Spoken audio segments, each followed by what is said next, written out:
What's up, YouTube? Hey, C494 here, and right now I'm going to talk to you guys about my Snipers Unknown 2020 experience. So this is the third year of Snipers Unknown. I got to shoot it last year and did okay. And the year before that, I wanted to shoot it, but I was deployed, so I did not get to shoot the 2018 Snipers Unknown, unfortunately. Last year, me and my partner came in 10th place, I believe. And anyway, first thing I want to say is if you're looking for match footage, I don't have it. This is going to be a seated video because they made it a restriction where you couldn't really get match footage because one, there were still operational soldiers, soft dudes out there. And two, because they didn't want people filming and then showing their buddies what the stages look like because it is unknown. So they don't want people to know what the stages look like. So anyway, if you want to see some stage footage and some other coverage, you can go to Ray, watch Ray's video. Ray is the X Ring on YouTube. He was out there. Is Your Six Covered? Rick, he did a good video about it, and Coda Boy 32, John did a video as well. Or I think some of them did multiple videos, but they've actually got some of like the location and stuff like that. So totally go over to those guys' videos and go watch their coverage because they did good videos. I actually texted them and said, hey, you guys did awesome videos for what you guys had. They actually had some stage footage and stuff. So if you want to see that stuff, go check out those dudes' videos. Anyway, all right. So first things first, I went and picked up my camper on Friday. As some of you know, I'm currently unemployed. I recently lost my job. It was like about 2 or 3 weeks ago. So I had Friday to, go to the match. So I went and got my camper and then drove my camper to my buddy Ashton's house. Ashton was my partner. He's also the co-host if you guys watch the show, the Shooting the Breeze podcast. Went and picked up Ashton. Then we headed to South Carolina well, actually, we were in South Carolina. We headed to GTI in South Carolina. We got there. We tried to get there between 1 and 4 because we were told that the zero range would be open for that. And Ashton just kind of threw some shit together as far as a load. He just like threw a powder charge and a projectile and was like, whatever, we'll chrono it in zero that day because his gun, similar to mine, with the particular projectile he was using, you can pretty much just throw a powder charge in there and a bullet and it'll shoot well. And I have the same experience with my rifle using the 90 grain burgers and AR comp. I can pretty much throw a powder charge on there and seat the bullet and go shoot it. He has the same experience with his rifle and H4350 with the 130 grain burgers. So anyway, we get there in enough time to use the zero range from what we were told, and then we find out the zero range was cold and that it would be opened up later on that day. Well, we were like, well, that kind of sucks because we got here at a certain time because that's when we were told the zero range would be open. So that was kind of a negative thing right there. Was we were told that the zero range would be open, and then it ended up not being open when they said it was. So, and continue to watch this video. I know I'm saying this is a negative thing now. Just wait. So we got there and we were like, hey, we were told that we were going to have access to a zero range. And the response that we got back was, well, the zero range ended up closing. So they were like, no, you're not going to get access to the zero range. You should have come with your shit zeroed. And I was like, I agree with that, but we are in a different environment right now than whenever we, zeroed and chronoed our stuff. So that's why you have zero confirmation ranges before a match. Like, yeah, I totally agree. Your shit should be zeroed, but we're at a different altitude. We're at a different location. It's a different temperature. I want to see what my bullets are doing at this location. But whatever. So we found out we weren't going to get to use it, and I was like, you know what? I know my shit's zeroed. I'm not that worried about it, but I just, I had gotten some funky numbers with velocity. My velocity had picked up another 55 feet per second, and I was like, that's fast because I'd switched lots of powder. So I went from pushing that 90 grain burger 27.55 to 28.10 as my average. And I was like, that's fast out of an 18-inch barrel. Still no pressure signs though. So I was like, well, all right then. And it was still shooting sub in my way. So luckily the next morning they were like, hey, since we're waiting on the fog to lift, you guys can run out to the zero range now. I got a text message that morning. So me and Ash loaded up real quick and went straight out to the zero range.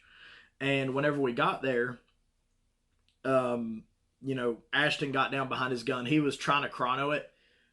He couldn't get a read on the lab radar that was out there. It wasn't picking up his shots. And I was like, we can slap a magneto speed on there. And he's like, nah, my zero's good. That's all that matters. So he went and put his rifle back. I slapped a magneto speed on my gun. Actually, first I fired my cold bore shot and center punched the target. Then I fired my second shot. It was a little bit right of the first shot. Then I fired two more shots and they stacked on top of each other, on top of the first shot. So then I stuck my magneto speed on my gun and I shot a 5-shot string, and my average velocity was 28.38. So now my bullet's going even faster. Yes, I was starting on a deep cleaned bore whenever I'd chronoed it before, so I knew that it was going to speed up a little bit, but it was already going so much faster than it was before. So by the time it was the morning of the match, my bullet average was 28.38. So my bullet was smoking out of that 18-inch barrel. Still no pressure signs on the brass though. So that was, I was really happy about that. Still shooting sub in my way, single digit SDs, and that in my rifle cartridge. So I was pretty stoked about that. Um, so anyway, we go up, we get our zero, we get our velocity data, we load back up in the truck, we drive out, we just make the safety brief.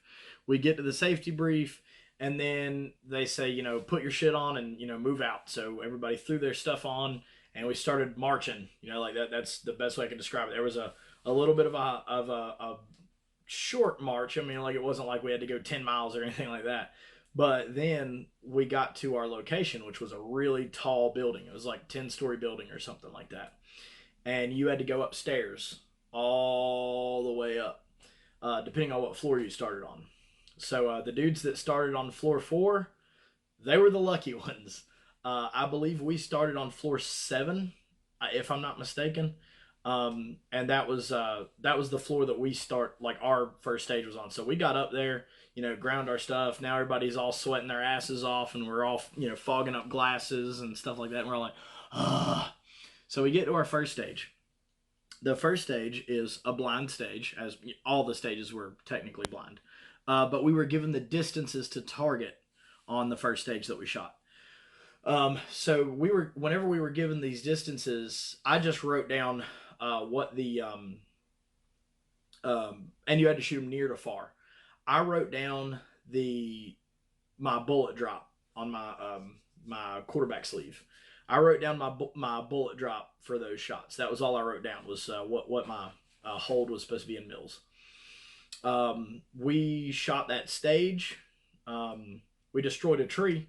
There was from where we were at, there was a tree that was kind of blocking a target, and we shot the tree like a bunch of times. So you only had 3 rounds per target before you could transition. First target was kind of a gimme. We both got our points on that one.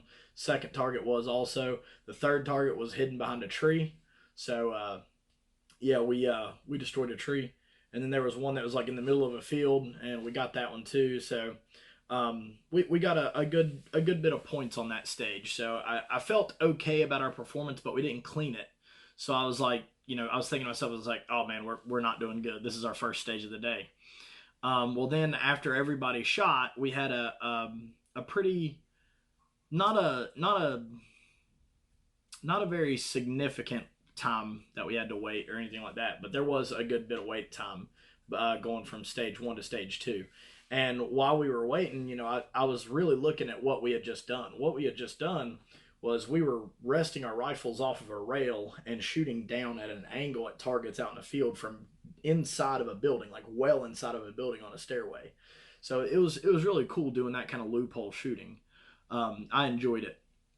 And so we did that stage. We waited for a little bit, and after everybody had shot, I asked the RO. I was like, "Hey, what was our score?" Because that's that's a pretty reasonable thing to say. Hey, what was my score? After you get done with the stage or whatever.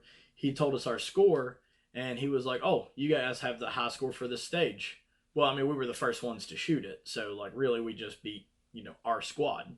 And I was like, "Oh," thinking we did a lot worse. There was some really really close scores to ours, but we had the high score for our squad on that stage. And I was like, okay, so we are off to a good start because there were some real heavy hitters in our squad. Some really really good shooters and some guys who I think the world of. I had some of my really good friends on our squad. So anyway, then it comes time to go to our movement to the next stage. So our next stage was upstairs from where we already were. So we go upstairs, we go to that stage. Um, Whenever we got up there, there was a couple of target issues where they had to call range cold a few times, and they had to go reset targets and stuff like that. Like they had to completely call range cold, so nobody was allowed to shoot. Reset targets and fix some stuff. There was a couple issues like that, and that happens. As a match director myself, I know that happens. I can't tell you how many times I've had to send people down, like call range cold and send people down range to fix targets. Um, it was handled, and we shot that stage. So that stage, they told us that there was an unlimited round count. So I was like, okay, cool. And they also told us that if we lays any targets that were farther than 450 yards, they weren't our target. So that told me that one, I don't need to use an LRF on this stage because my danger space is large enough to where I can basically put 1 mil on the upper third of any target they were going to have out there, and I was still going to get an impact. The only other things I needed to account for were the regular environmentals like the wind and stuff like that, because they were so close. So I like looked over at Ash and I was like, "Oh, we about to do this." So the next stage that we shot, we racked up a good many points on that stage, and it was a whole lot of them saying they said unlimited round count. So I said, "All right." So we could shoot as many rounds as we wanted to at a target with a potential for 3 points per target. So we racked up a few points on that stage, and then after that was over, there was a little bit of a wait before we had to transition to the next one. And I asked what our score was on that stage, and they said that we were second. That we had the second highest score for our squad, and I was like, nice. All right, cool. We're doing well. Yeah, awesome. Then we go to shoot the next one, which is up on the roof. We go up on the roof, and the first stage that we shoot, my buddy BJ, who's been on my show, and my other buddy Chris, who has also been on the show, were the ROs for that stage. This was a vehicle stage. Well, we got up there early enough to where we saw other people shooting this stage. Whenever we saw other people shooting the stage, we saw some stuff. We saw people, resting their barrels on the rail, and they were missing the shit out of their targets, like impacting way high and stuff like that. And I was like, okay, we absolutely don't need to do that. And then we saw something that was really big. We saw somebody get DQ'd right before our squad was about to shoot the stage because he punched a hole in the rail. If you watch, I think it was Ray's video, they did the same thing as well. It wasn't an impossible thing to do. Trust me, that rail was right in the way. Um, but yeah, some we saw some people punch the rail and get DQ'd, and they were like, "Your point stop at that DQ point." So me and Ashton, we made a note of that, and we were like, we need to not do that. So then we were looking at the stage, and we were like, I wonder how this stage is graded and whatever. And I told Ashton, I was like, whenever we do this, I was like, lays the van, because there was a vehicle. This was a vehicle stage. So you're shooting off of the roof, and the first vehicle that you see is a van. It's not very far. It was like 300 and something yards. And then there was a car off to the left that you couldn't see from the first position because it was covered by vegetation, trees. And it was in the upper 400s.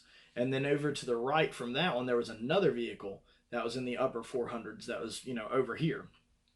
So, but you don't know how many targets are inside or around the vehicles. So we get to this stage, and we shoot the stage. We shoot the van first. We decided to skip the second vehicle and go straight to the far vehicle after the van and engage the targets that we could find on that one. And then we go to the other vehicle, and we only found one target on that one, I believe, if I'm not mistaken. And then we went back and tried to find the other targets on the other, and Ashton actually ended up getting an impact on it, but I didn't see it. I didn't see the target that he was shooting at. I couldn't see it. Apparently, it was in the back seat, whatever. We racked up a good many points on that stage, and they told us that we got the high score for our squad on that one. So I look over at Ashton, and I was like, man, we're doing really good. I was like, I don't know if we're just finding targets easier or what it is. I mean, but we're doing really well for our squad. Like, these are really good shooters. And so then there was a pretty good gap, a waiting gap, where we were the only ones on the roof, and the range got called cold, and a couple other things happened. And some of the dudes on our squad ordered pizza, and they were like, "Well, we need to send somebody down to the bottom to go get the pizza."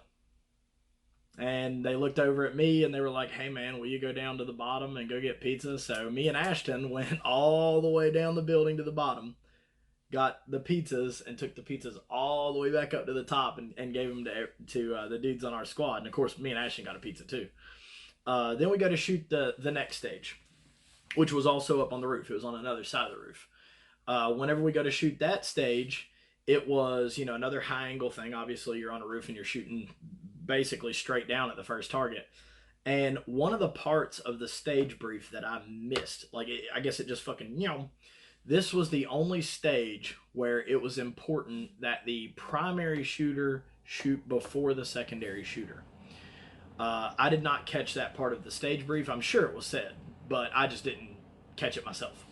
So me and Ashton get up on the roof. He sees his first target, engages it, bang, bang, bang. That's 3 points. I engage it, bang, bang, bang. That's 3 points. You can only get 3 shots per target, but that one was like dumb close. The next target was a little bit further away, but it was like straight in line with the first one. So I just transitioned straight up from the first one up to the second one, and I engaged the second target. Whenever I engaged the second target, I shot my first shot at it. I impacted the target, and the RO says, "Impact, that target's dead for the primary shooter." Shit.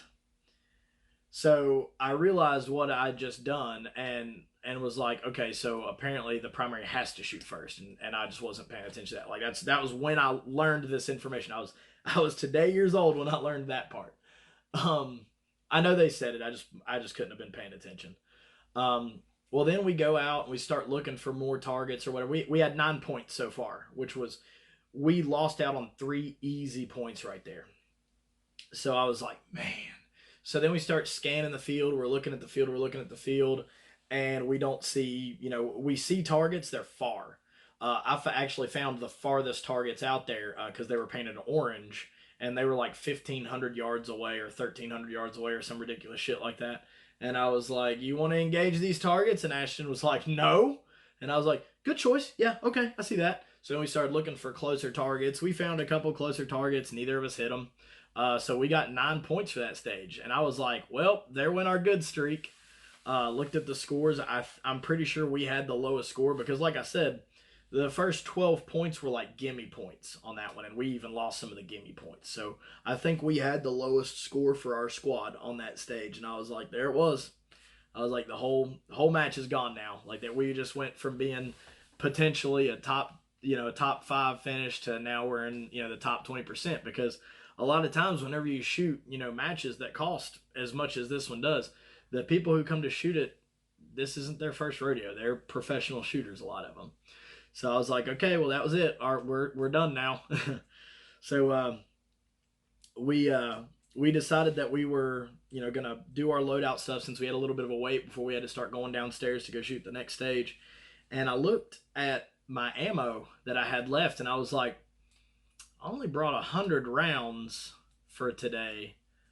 We've shot a pretty substantial amount of ammo, and I realized that I was running pretty low on ammo at this point, and they had told us that we were going to be shooting 6 stages on day 1 and 4 on day 2. This is going to come into play later. This is going to be important later. So then we go to the next stage, and on this stage, we noticed it was starting to get dark, and I was really happy about that because I was like, I'm running low on ammo anyway, so it's getting dark. That means that we might not have to shoot the next stage. And Ashton was like, true. So we actually ended up getting lucky, and that this ends up being the last stage that we shot that day because by the end of that stage, I only had 21 rounds left, which probably would have been enough for us to shoot another stage. But I don't like being that. That would have been it. That would have been all my ammo for that day that I would have brought with me. On this stage, you had to shoot down. I think we were on the fourth floor, down on some pistol targets, and then go straight from those pistol targets outside. Like you had to run all the way through the building, run outside, and then find targets. There was 3 targets out there. They were at like 360 and 460 or something like that. The far target was on the far left and it was at 460, and then the 2 closer targets were at 3 whatever. Well, from where we were located, I couldn't see all 3 targets. We found the first target quickly. After we found that first target, then Ashton was just like, yeah, he said, that's got to be the far target. So that's the 460. He ran his bolt, and I think he might have missed one and got it twice. And then I shot at it twice, thinking that his call was right. I shot at it twice and got 2 misses, and I was like, that can't be the 460. So then I did my hold for the 350 and got an impact on it. I was like, damn, so only got us 1 point there. Well, then we found the target that was the far target to the left of it, and we engaged that. We got our hits on that one. And then what information we had been given about that stage was that all the targets were 5 degrees away from each other from our firing position. So it was like 5 degrees, 5 degrees. And we found the far left target. So I knew that the last target that we were looking for, had to be in some vegetation that I couldn't see.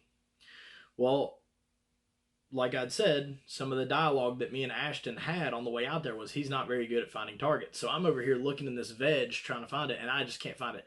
And I was like, look, it's got to be about the same distance away from the first target, from the second target in those woods. And he's looking, and he ends up finding it. I couldn't see it because of where I was located. He got 2 shots and 2 hits off on that target right before the buzzer went off. So that was good. So then that was the end of day 1, and at the end of day 1, we go back to the camper, do a little bit of drinking and hanging out, eat some food, stuff like that. All right, so then day 2.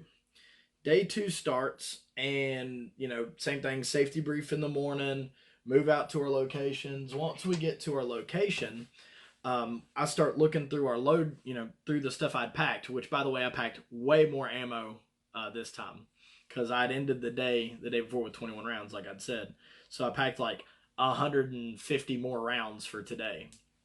And we found out that morning we were only shooting 3 stages. So I was like, I can fire 50 rounds a stage today. But anyway, so we get to our first location. And whenever we get there, I'm like going through my loadout stuff, trying to, like figure out what all I'm going to wear for the first stage. And I realized I lost a magazine. Well, from the day before, I realized I only used 3 mags all day. I used my long mag and my 2 short mags. So I brought my long mag and my 2 short mags, but I lost one of my short mags, and it had ammo in it. It had 15 rounds in it. So I was like, oh, damn it.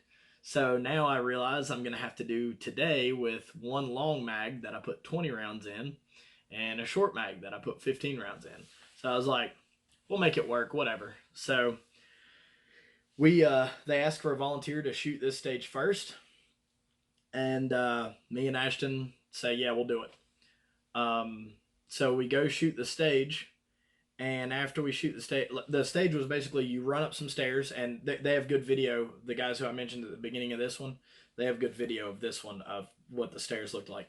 You run up the stairs a good way, you find a target, and you engage that target with 3 rounds, and then you run up the rest of the way of the steps, and then your partner engages those targets, and you ground your bags, and you run over, and you go shoot your pistol, and then you go shoot your rifle on the other side of the building. So whenever I get up to the first target, I asked Ashton, distance. And he didn't have his LRF out or anything. He just says 100. And I look back at him and go, bullshit. Because I knew that target was farther than 100 yards away. And he was like, I don't know, hold on, let me laze it. So he lazed it. It was 200 almost. It was like 190 something. So I engaged that target. It wouldn't have mattered. My bullet still would have impacted. It would have impacted the bottom of it. But I knew it wasn't 100 yards away, and I wanted to get, three. If you only have 3 rounds and those 3 hits are points, I wanted to be sure. Got my points, get up to the roof, drop my bag. Ashton makes his hits on it. We run over to the pistol part. Bang, bang, bang. We drill the pistol. Both of us were like, yeah, our pistol work's been on point. Then we run over to the other side where we start engaging behind a pipe. You have to run behind a pipe and use the pipe as your support. Well, I had jammed the long mag in my gun for this, so that was real uncomfortable on that pipe to try to negotiate, the way I was trying to stand and shoot off of this pipe and stuff. So we shot this stage. We did okay. We didn't do great. There was a couple of targets that were really difficult to see, but we still found them. They were hard to see because there was a roof that you had to shoot over. You were shooting across the roof to get to the targets. And for like one of them, if you weren't elevated up high enough, there was no way that you would see it. And I told that to Ashton. I was like, hey, you're going to have to raise your gun up to be able to see this target. And so we ended up getting, a good bit of points on that one, but I didn't feel good about our performance. That was the first stage of the day. Well, after we were done, the guy looks at our score and goes, you guys have the high score for this stage. And I was like, for real? And he was like, yep. I was like, nice. And basically, I didn't really care about our scores at that point because after we had butchered that one stage the day before, I didn't ask about our scores anymore. Like Ashton did. Ashton knew what our scores were, but I didn't care anymore because I figured we had just dropped everything after we had ruined that one stage. So they told us that we had the high score for that stage. I was like, all right, cool. And so then we left that stage, and then we go to our next stage. The next stage, my buddy Chris Roberts and another buddy of mine, Ruben Keenan, were the dudes who were RO in that one. And on that one, you had to shoot 5 pistol targets through a barricade and then run into a building and then out the side, rest your rifle off of a rickety-ass table, and engage targets that are like 600, 700 yards away. We engaged our pistol targets, and then we get to the table. I missed a lot. Ashton got some hits. And afterwards, I was like, we did real bad on that one. We did real bad on that one. So they told us what our score was, and they were like, good job. And I was like, it didn't feel like a good job. So we left, and keep in mind, this was our second stage of the day. So that means that we were the second squad to go through the stage. And they were like, you guys got the high score. And I was like, what? And they were like, yeah, you guys got the high score. I was like, we shot like ass. And they were like, high score. And then we got back to our squad. And whenever we got back to the squad, everybody wants to know, hey, how'd you do? And my buddy Brent was like, how'd you guys do? And I was like, they said we got the high score. And he was like, they told us we got the high score.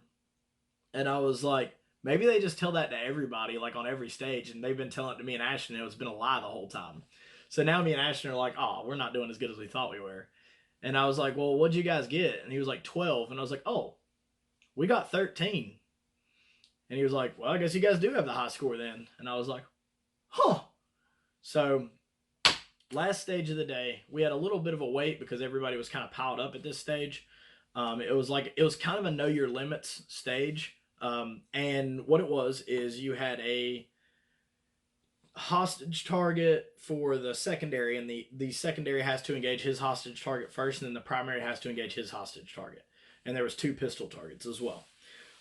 You start off in a van. The secondary's in the driver's seat, primary's in the passenger seat. So driver, Ashton was the passenger. Buzzer goes off. We get in the back. We had already agreed that Ashton was going to be the one opening the doors because he didn't have to negotiate a steering wheel. So it just made sense to us. He opened the doors. We engaged our pistol targets. It was like one shot and one shot. The pistol targets went down. They weren't hard targets to engage. Holstered our pistols. Got down on the ground. Look at the first target. Ashton lazes it, and he gives me a distance. I give it the hold, and I shoot the hostage taker, which was, it was a swinger target. Shoot it, boom, flips over. All right, now it's Ashton's turn. He asked for time, and we still had like a lot of time. It was a 3 minute stage, but we still had a lot of time. And was lasing his target. And he was like, I'm getting two different numbers. He said he was getting like 220 and 420. I was like, that's a big gap. For a target that size, that's the difference in a hit and a miss. And I was like, you know what? Don't shoot it. I was like, don't shoot the target. I was like, don't do it. Don't do it. Don't do it.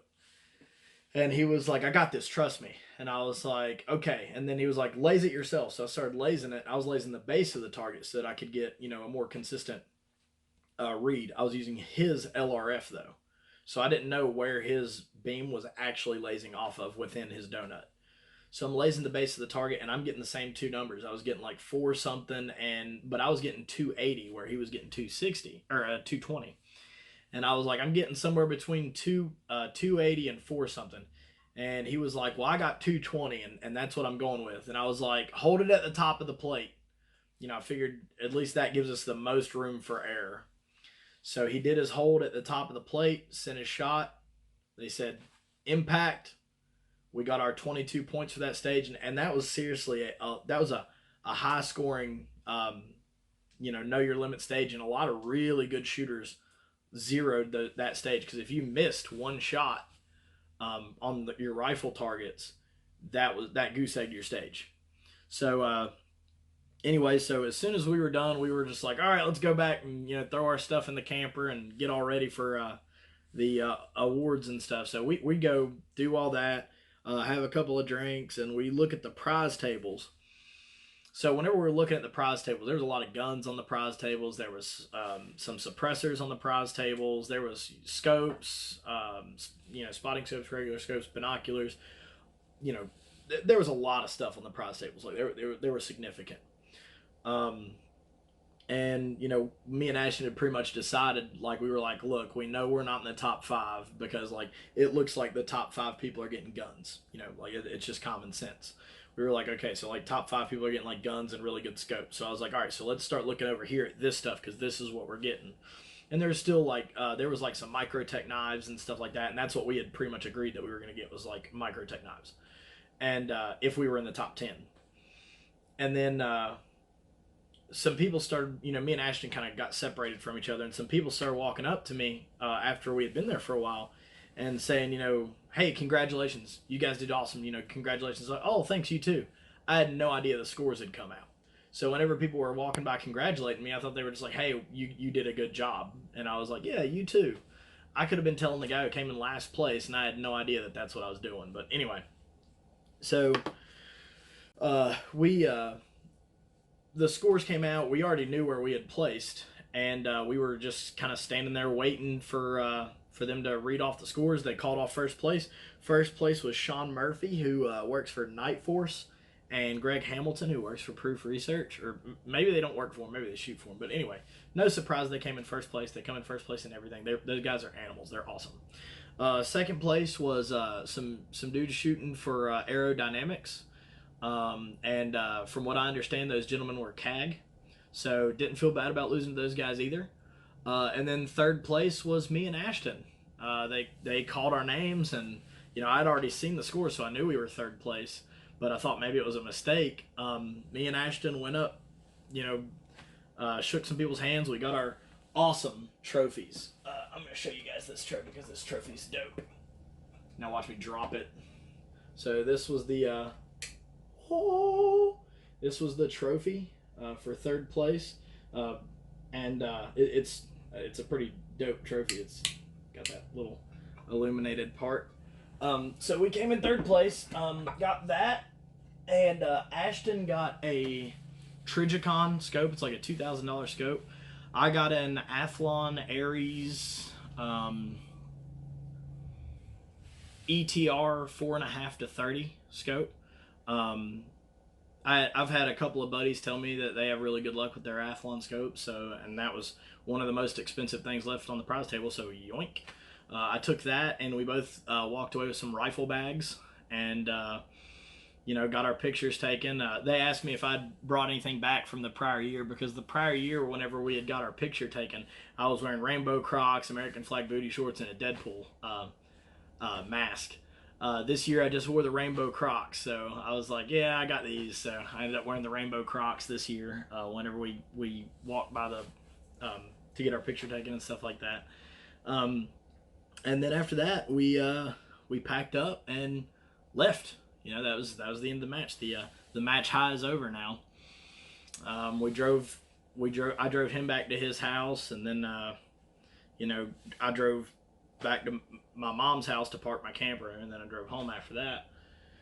And yeah, so I was thinking the next day about dialogue, and I was like, you know, me and my partner, we communicate well because he's one of my best friends.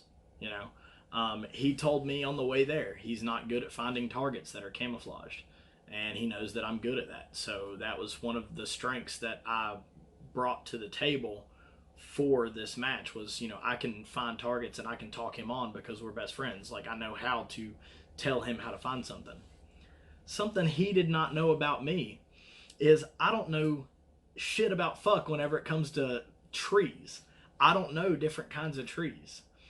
And so I called him yesterday and I was like, "Hey man, I don't know different kinds of trees. Like I know that a pine tree has needles like a like a Christmas tree, but that's all I know." And I was like, "So if you say pine, I know what you're talking about, and anything else, I'm just guessing." And he was like, "Really?" And I was like, "Yep." I was like, I don't know trees." And he was like, "Why is that relevant?" And I was like, "Because every single stage that we shot, and if there was a tree to reference off of, that was what you used as a reference, was a type of tree." And he was really specific about what type of tree it was. And he was like, "I had no idea." And so that was the thing. Like if he found a target, he was referencing trees that were near it, types of tree. And I'm over here looking through my scope, just looking at the different trees, just like, it's got to be around that tree somewhere in the area he was telling me. So, um, yeah, so that was a dialogue thing and something I thought, you know, people would think would be kind of funny. Anyway, I hope you guys like this video. Like I said, there's other dudes who did better. I hate that this was seated. You know, this is me talking for 40 minutes almost and just telling you guys about the match a little bit. You know, I already told you guys what optic or what I ran. I actually just dropped this a few minutes ago, so now my cant indicator is not straight at all. You guys can't really tell. But yeah, it's not straight at all now because I just dropped the damn thing, so it's way crooked. But it'd be like that sometimes. The match is over now, so I don't care. The scope I used was the Primary Arms 4-14 R Grid 2B Magpul bipod, 18-inch 6mm haze that was done by Bullet Consulting, Control Solutions muzzle brake. Control Solutions muzzle brake. You know, Title II manufacturing haze rifle, Geisley SSA trigger, and Geisley charging handle. I ran a brass catcher for almost the whole match and a SOP mod. That's what I ran. That's what I ran in the match. And you know, like I said, this is the second match that I've shot in my rifle cartridge, and in both matches, you know, I came in second place for my division in quantified performance, and then I came in third place in this one. So my rifle cartridge is doing exactly what I wanted it to do. It's doing well in precision rifle or designated marksman snipery type matches. Last thing I wanted to say is I really appreciate, you know, the dudes over there, the staff and stuff like that. They're really awesome people. I really appreciate, you know, the camaraderie that you get at matches like that and stuff, because that's what it's all about. That's, you know, me and Ashton go to these matches to have fun, not to win shit. And last thing is, you know, you hear sometimes about, you know, how crazy the world is today, and, you know, you should be good to each other and stuff like that. Be good to each other. There's no point in just being a douchebag to somebody for no reason and stuff like that. I can pretty much make friends with just about anybody, and if somebody doesn't like me, that's fine. You know, I'm not gonna please everybody. It's just not gonna happen. I have a really, you know, loud personality, and, you know, people either love me or they hate me. Sometimes be good to each other. You know, that's pretty much you know, all I can say is, you know, don't be a douchebag, and you know, try really hard not to be a douchebag. I have a goofy personality, and that's sometimes misconstrued as me being douchey, um, but I don't mean to seem that way. I'm really not. A lot of times I'll run into people at matches who follow me on Instagram, Facebook, YouTube, whatever, and I don't recognize them particularly, even if I have a regular conversation with them, because their default picture is a picture of a vacuum cleaner or something like that. And then I meet them in person and I'm like, I have no idea who this guy is. And it's not, you know, me being douchey or anything like that and being like, I'm so famous, I don't know you, because clearly I'm not. I've only got like 1,000 followers or subscribers on YouTube. Um, but with that, you know, like, you know, be good to each other, like I say. And what me and Ashton did this match, this was our, you know, like our contribution to try to be nice, was I brought the Jackhammer 2.0. You know, like this is shot, you know, a bunch of matches. I've shot a bunch of precision rifle matches with this gun. You guys are probably tired of hearing me talking about it. And I brought 312 rounds of my hand loads to shoot through that gun, that shoot really, really well through that gun. And you know, and we brought that gun not only because there was potential for one of our guns to go down, but if somebody else had a gun go down or something like that, you know, or if they had any kind of issue where they needed a different gun or something, we brought that for other people to use. Nobody ended up using it, but I'd posted about it, so I was like, hey, if anybody has a gun go down or something, come find us. And yeah, just try to be good to each other. Don't be a douchebag.